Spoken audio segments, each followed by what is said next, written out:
Good morning, students. Welcome to class 8 science video, which is our part 25th of chapter 2nd. Students, in our previous video, we are discussing our second chapter, which is microorganism, friend and foe. We discuss about what is friend and foe means. It means some organisms are benefited for us, and those organisms which are not benefit for us, they are known as foe, and foe means enemy.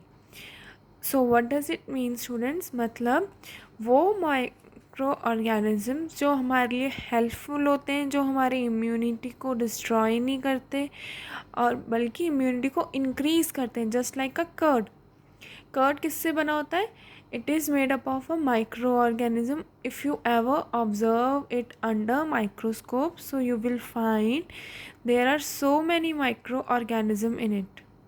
And तब भी हम उसको ingest करते हैं. And but it is friendly. That's why it doesn't harm our internally or immunity. That it means that microorganism is friendly. And foe, like our coronavirus, it is dangerous for our immunity, so that's why we stay at home.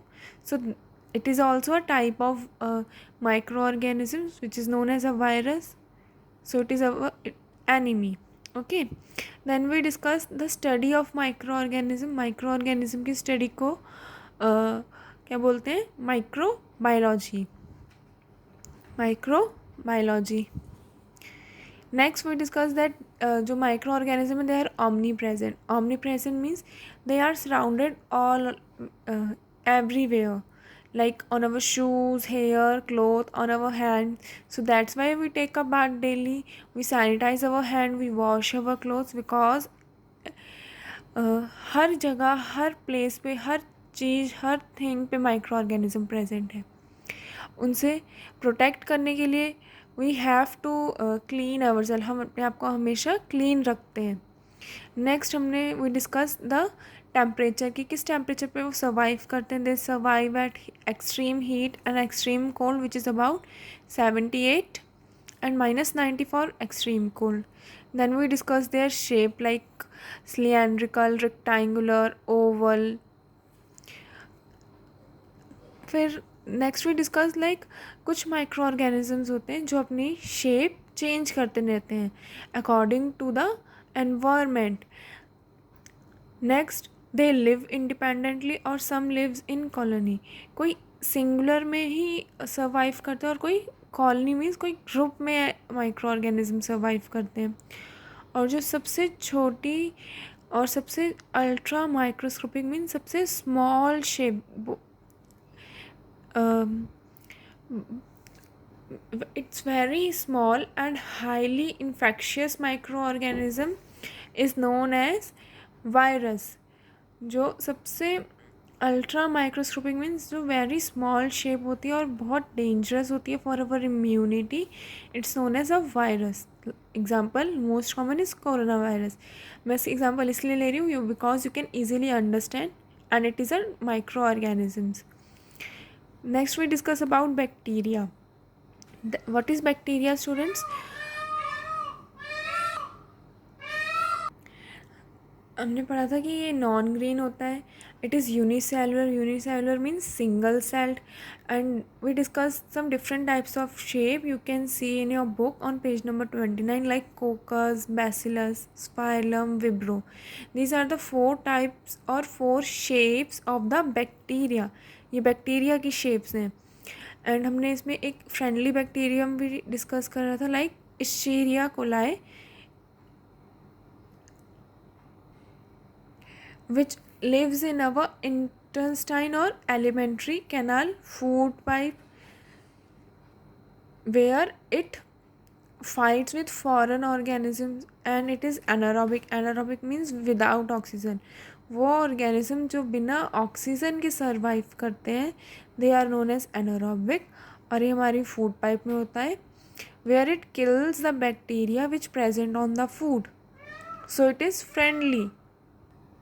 जिसकी वजह से हमारा जो body का pH balance है it also maintain with the help of E coli, because it also fight with foreign substance. Foreign means जो invaders होते हैं, मतलब जो बाहर जो इन्वायरमेंट में ऑर्गेनिजम्स हैं, if they enter in our body, so it will fight with them and destroy it and keeps our body healthy.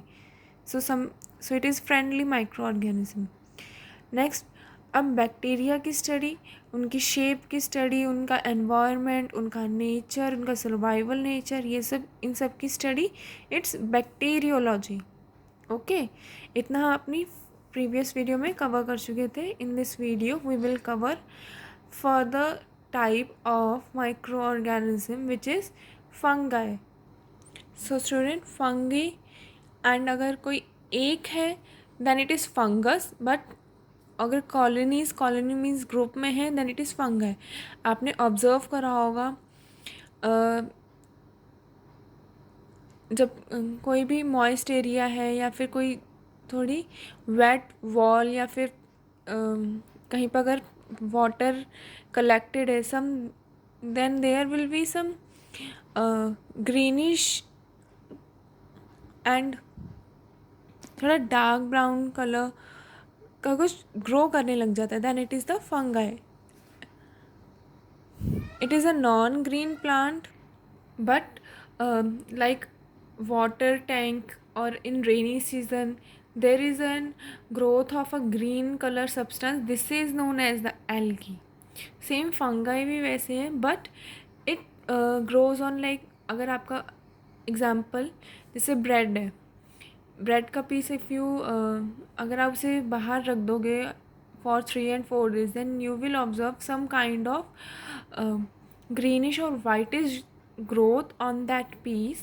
So that is the fungi, because bread is made up of yeast, and yeast are unicellular through which the fungi attack easily. And yeast जो है it is also an example of microorganism. So fungi are non-green plants. Non-green means they do not make their own food, they are dependent on other.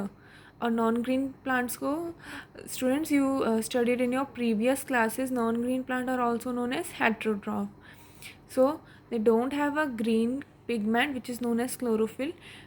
We know that those plants which contain chlorophyll, they can make their food easily.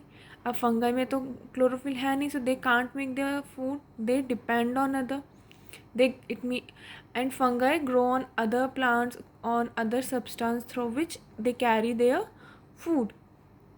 They are unicellular. Unicellular means single cell, जिसमें एक cell होता है, compressed of one cell. Bracket you can see students, bracket में भी लिखा है one cell.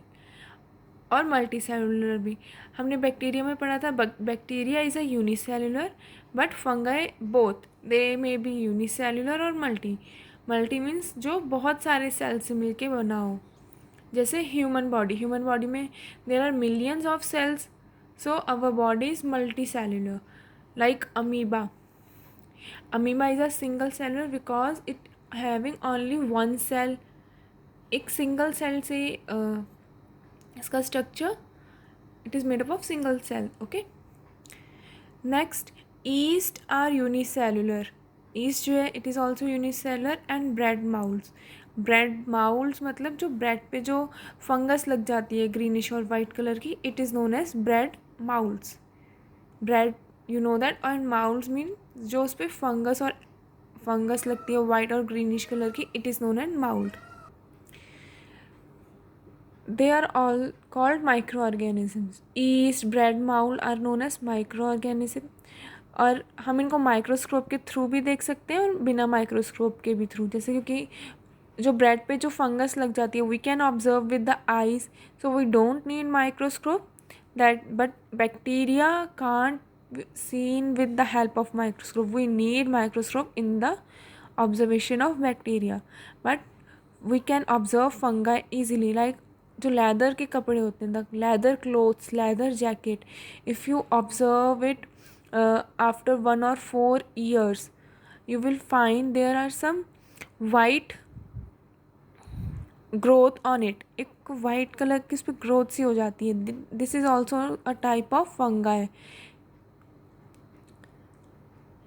Next, they grow in almost every habitat where organic matter is present. ये कहीं भी ग्रो कर जाते हैं. ऑर्गेनिक मैटर लाइक कोई भी जो नेचुरल सब्सटेंस हो अगर वहाँ प्रेजेंट हो, जैसे फूड, आपका फूड है. इफ़ यू अगर आप फूड कोई भी 3-4 डेज़ के लिए विदाउट रेफ्रिजरेशन उसको बाहर आप ऐसे ही रख दो, then you will smell and bad smell. So what kind of smell? It is the smell of fungus growth. उसमें fungus, it means there is a growth of fungus. Okay. They can grow in light, dark, or moist bread, leather, shoes, rotten vegetables, fruits, animal dung, rotten logs. We already discussed it कि जो bread होती है उस पर भी growth fungus की होती है. लाइक जो ग्रीन और एक ग्रीनिश कलर की ग्रोथ होती है ब्रेड पे, if you observe them. So it is a fungus. Leather पे भी, शूज़ पे. और अभी वेजिटेबल्स एंड फ्रूट्स की बात हमने करी थी students. Like if you put the cooked food, अगर आप कुक्ड फूड भी रखोगे और कोई uncooked food for 3 and 4 weeks without refrigeration, then you will smell a very bad smell. It is, and that smell indicates that there is the growth of such microorganisms which is a fungi. Next, bread, mold and mushroom yeast are some example of fungi. We already know, you can see in the picture. Or fungi की study is known as mycology, or bacteria is bacteriology. Further type students we will continue in our next video.